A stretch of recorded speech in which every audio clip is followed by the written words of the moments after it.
مسجد و هم کعبه و هم قبله بهانه. دقت بکنی نور خدا داخل خانه.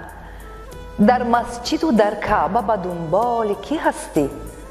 اول تو ببین قلب کسی را نشکستی؟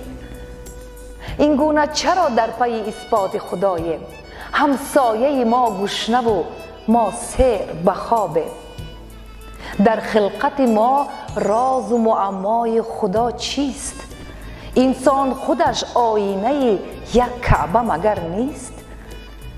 برخیز و کم کعبه آمال خودت باش.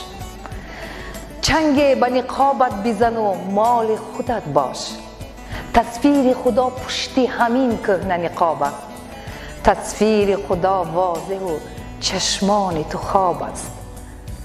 گویی که خدا در بدن و در تنمان هست، نزدیکتر از خون و رگ گردنمان هست.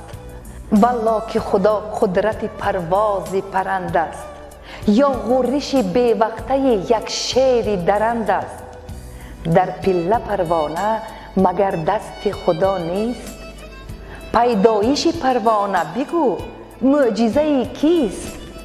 در ذهن خود این گونه نگویم که خدا کیست؟ خورشید مگر باعث اثبات خدا نیست؟ دستان خدا در تنه خشک درخت است. آیا تو بگو درک خدا مشکل و سخت است؟ باید که در آینه کم هم به خداییم.